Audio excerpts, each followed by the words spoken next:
What's up, squad? Brandon from the Bantu Sun coming in with news fresh off the press. Tim Scott is withdrawing his nomination for the Republican presidential candidate of the United States. So this is very interesting news, and the reason why I find it interesting is for numerous reasons. Um, First, of course, I think this is an end of an era. uh, Tim Scott really represented I think, the Reagan Republican that was so touted during the 80s and the 90s and the early 2000s. And I really think that the guy that put the nail in the coffin on this one might have been Donald Trump. But Tim Scott not being able to capitalize on that history, or to really embody the success that movement has had in the past, showed that a lot of voters today aren't looking for Reagan Republicans. And that harkens back to what I just said. Trump proved this. Tim Scott withdrawing at the stage validated it. Now, I do believe that Tim Scott was the adult in the room. As far as federal experience, he had a bucket load, probably the most on the stage, considering his work in the House of Representatives, as well as being a U.S. Senator. He's also worked on some major committees such as housing.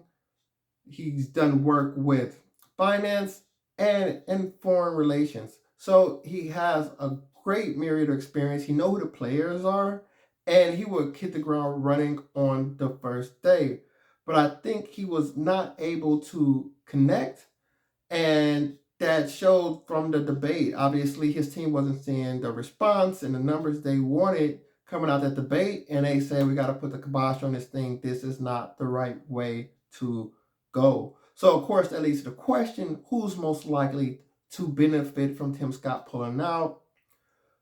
Just looking across the board, I'm assuming Tim Scott and Vivek do not share the same base. I think Vivek is a lot more of a flamethrower and personality, cult of personality with Vivek Ramaswamy followers. So I don't think they are necessarily leaning towards a more rational, logical, grounded, uh, plain flavored Tim Scott type of candidate. Also, I think Nikki Haley, I think she's very establishment, so I don't think that the voters in 2024 are looking for that type of a representation from the Republican Party. Maybe you can juxtapose her to a more renegade maverick Trump, but I don't see voters really going in there voting for Nikki Haley based off her talent alone, because she's a great polished politician. She's a great and polished politician. But I don't think that's just what the Republican base are looking for in 2024. They're looking for somebody to go in, set fire to DC, and hand Joe Biden his papers to get out the White House. Chris Christie most likely to exit after Senator Scott, based off of his success thus far. But once again, I think it's like Vivek Ramaswamy. I don't think it's much of a crossover between Tim Scott voter and a Chris Christie voter. So it leaves Governor Ron DeSantis, who's more traditional, I suppose, in that Republican conservative model. I think those conservative values can translate to him more readily. So based off of his record in Florida and based on where he's representing and his personality type, I think Tim Scott is going to make his lead a little bit bigger.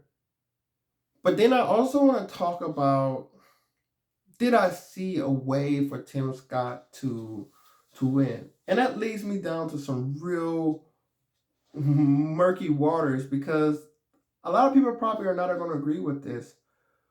But I do think, one, Tim Scott being the adult in the room, as you can say, and this is not saying that I'm a Tim Scott fan. I'm just saying the options he could have deployed to possibly done better. Because that's really, think about this. South Carolina is one of the early primary states. So the fact that he couldn't even stick it out. In fact, it is the first primary state. It's not a caucus state. You're voting in South Carolina. And the fact that he wasn't confident enough to be strong in his own state says a lot. Now, I think there was a Southern strategy here to be had. So hear me out. This is what I'm saying. I'm saying, especially as an African American, at the conclusion of the Civil War and Reconstruction, it just got worse, worse, worse, right? You got Jim Crow, segregation, federal intervention. It was never really a great reconciliation between the two Southern groups of African Americans and the slaveholder class and the working class whites. It was never a great reconciliation, you can say, and this is why the South has suffered overtly major racial conflict in its history. Many people in the South don't refer to the war as a civil war, but the war of northern aggression. And what I mean by that is, in history, they don't see the Civil War as a war of good versus evil, slaveholder versus liberators. They see the Civil War as the North trying to tell the South what to do. This is a very strong, this is states' rights, but this is a very strong bargaining chip and even a peace offering that I don't think has ever really been utilized in building a bridge that can meet these two groups of Southern occupants. And African Americans did a lot of ways with that racism. One of the biggest ways was migrating out of the South. And many states, of course, and the highest percentage of states with African American residents are going to be in the South when it comes to a proportion of the population. But we have to remember significant amounts left. The South was the home for the African American for many centuries. And there was never really a reconciliation in the South, a coming together. And you say, well, how is this possible? Then I would ask you, how is it possible that Japan is one of America's biggest allies and defenders on the Pacific Rim after America dropped two atomic bombs on Japan, or the work that they gave Germany with the bombing of Dresden, the breaking away of the UK? These are all great allies. Even the Spanish American War, Spain's in NATO.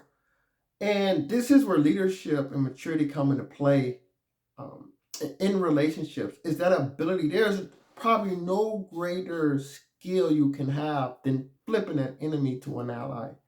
And it takes a lot of maturity, it takes a lot of big picture thinking, but it can be highly valuable because had there been a reconciliation or an attempt at reconciliation, I think that would have laid way for a lot more prosperity on behalf of the poor Southern whites as well as African Americans in the South, as opposed to the contentious, violent history that did ensue. Tim Scott could have went everywhere in the South and said, I'm the South's candidate. And he could have worked with all those states that say, look, when those Republicans come south, Donald Trump, he's a New Yorker, you know. I'm your guy. I've been in DC representing our values to that group.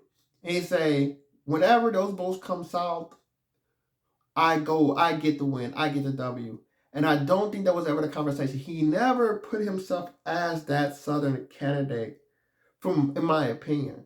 And I think because of that, and because he wasn't able to build in that bond, and many African Americans aren't even able to use that leverage to this day.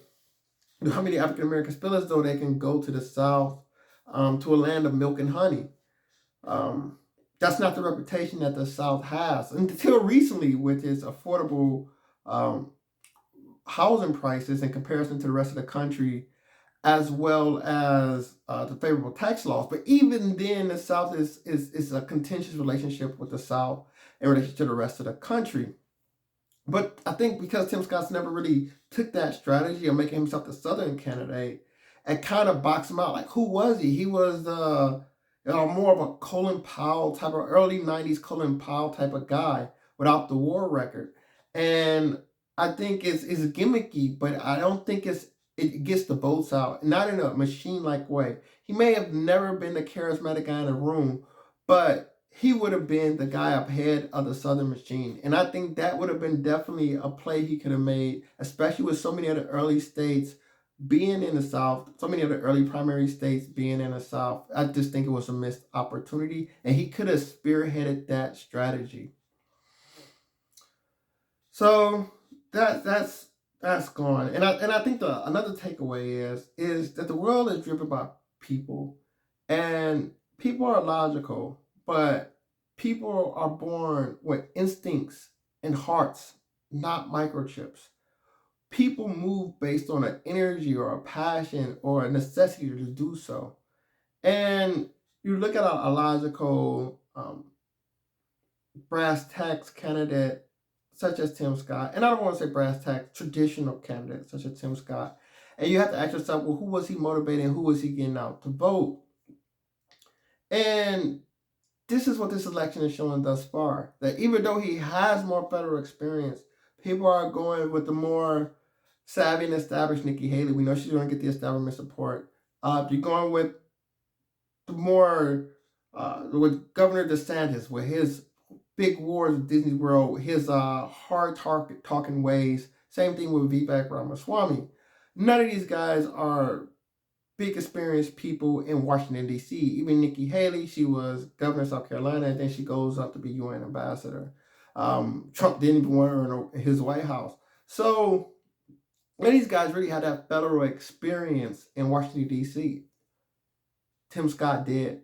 But that experience didn't matter. And it shows these people, the Republican and Democratic side of the aisle, what matters most is not an experience such as Hillary Clinton once propositioned of who do you want to hire on the first day of the job, etc., or that call comes in at 3 a.m. Experience matter. People want someone that they believe in. And you have to ask yourself, which one of these characters inspires? Which of them make you think or feel differently about the world we live in and what it could be? And I think that's the major problem. And these debates reflect that. The only value of them is probably a couple times they lock horn and challenge each other, but it's not because you believe they're saying anything phenomenal or groundbreaking or revolutionary. You're just passing time with these candidates. So until a candidate such as Trump get in the room, I think that's all these debates are going to offer. And that's kind of going to favor Ron DeSantis, in my opinion, because he's like, let's just keep this going at the status quo because he's been number one the entire time. So we'll continue to watch, see how things roll out. I just wanted to hop on, give my opinion on the Tim Scott exit. Definitely at the end of an era. What does the name Reagan mean now in 2023? So all that coming together, we'll see who the Republicans decide to elect. So feel free to comment below. I'd like to hear your thoughts. Like, share, subscribe if you're enjoying the content. Until next time, take care. Bantu up.